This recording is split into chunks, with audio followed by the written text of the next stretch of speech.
So if you really want a lot of Blue Note music to listen to, it's down there.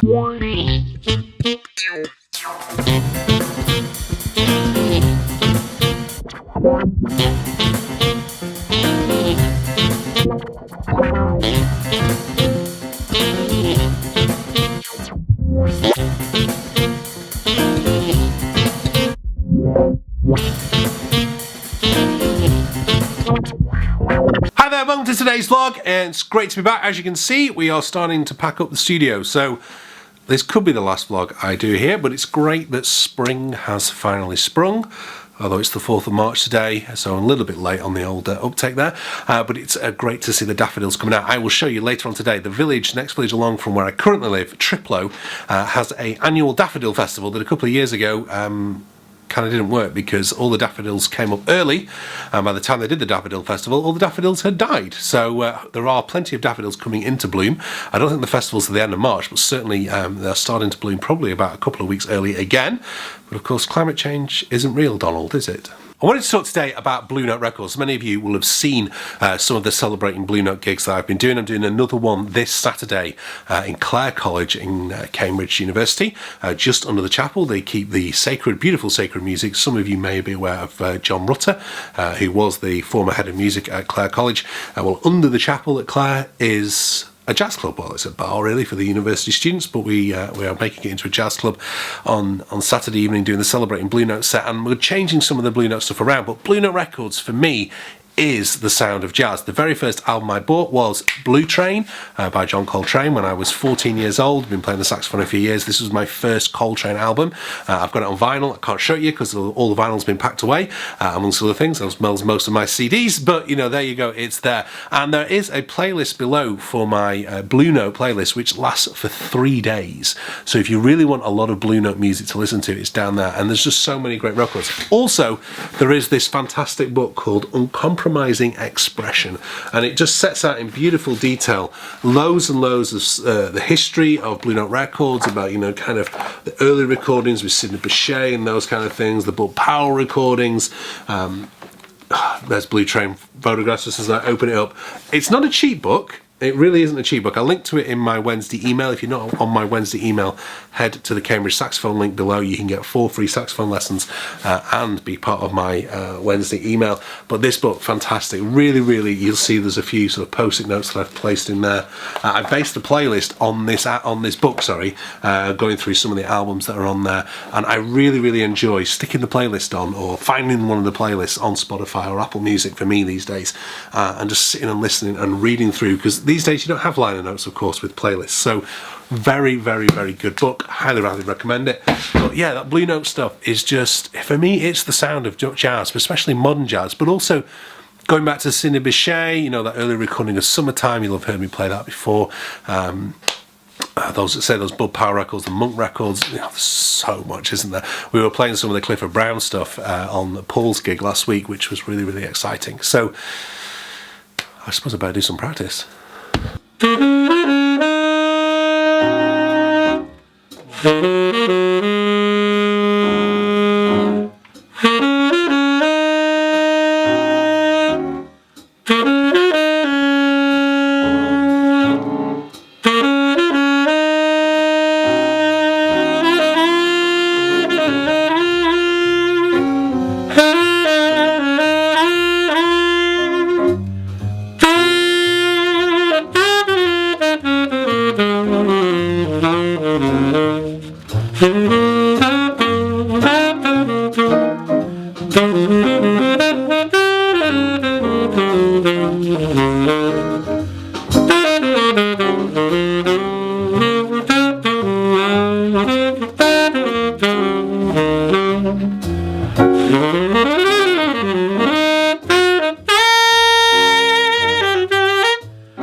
you haven't already, you might be able to work out that I currently have what can best be described as a stinking cold.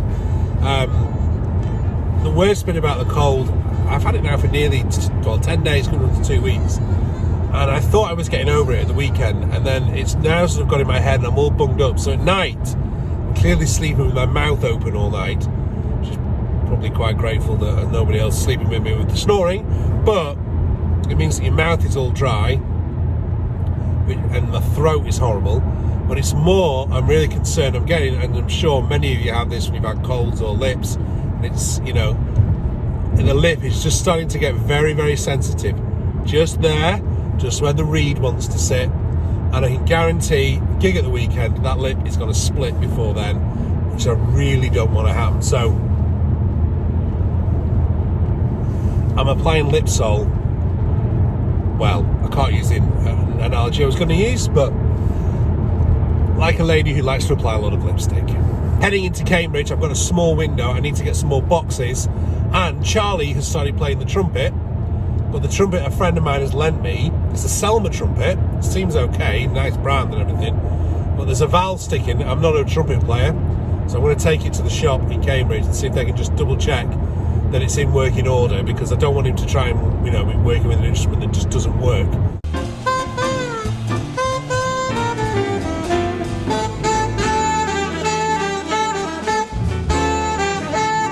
So the advice was, it would cost about £100 to service the trumpet that my friend lent me to get it working, whereas you can buy a Yamaha student trumpet for under £200. So I think that might be the best option, and I'm sure you've all heard student Yamaha from me many, many times before, so it's nice to hear my own kind of advice coming back at me on a different instrument. So now I need to go ahead and get some more boxes, because somehow, even though it's only 6 months since I moved into my current place, I seem to need about another 15 boxes to move all my stuff out again.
I just love that version of I'm Old Fashioned from Blue Train. I just think it sounds so much better in E-flat. It's a great song anyway. Today, well, I should say at the end of today's vlog, I just want to finish off with a Q&A, which I started on the train on Monday on Instagram, and there were some really, really good questions, so I want to really, really quickly get through them as fast as I possibly can, and some of them I'm going to suspend to another day, maybe make a vlog out of them. Burgess5691 asked me, what's my favourite big band piece? Do you know what, weirdly at the minute it's still Whiplash. I think it's a great piece. There's so much going on in there, and it's a really good piece to play in a big band. Joshua BW said, hey Dan Forshaw, what's your favourite band? I'd probably say, if I was to have a favourite band, it's sad, but it's probably Branford Marsalis' quartet in terms of people that are alive. People that are dead, Miles' first or second quintet. There is an endless dynamic. Juno Report, yes, says, what were your main mouthpieces before Silas and the Link? Now, there is a load in this vlog here, but essentially before I had my two links that I've recently had before I got the Silas, I was on LaBelles, Gardalas, Dukoffs, whole load of things. Go and watch that vlog, it's all in there. And Lewis asks me, says, what do you look for from the pianist when you're playing in a quartet situation? A good set of ears and someone who knows where they should sit in the music. I think a pianist is almost like a really good midfielder in football. And that's obviously football, not American football. Yeah. Something like Roy Keane. Someone who is really good at kind of taking the ball off the defence and moving it around. Nothing too flashy. Understanding that it's, you know, it's the frontline players, whether it's just the saxophone or saxophone and trumpet, it's in a quintet. It's their job to take the melody. It's their job in a sense to take the solos and do the thing. But you're there to back them up, to give them incredible voicings, to give them space to play, and then when you get your opportunities, you take them. You know, it's all in there as it moves along. Ryan Sachs 97 asks, relaxed embouchure with mouthpiece far on the neck versus tighter embouchure with the mouthpiece pulled out slightly. You should always be relaxed. I'm a big follower of the Allard method.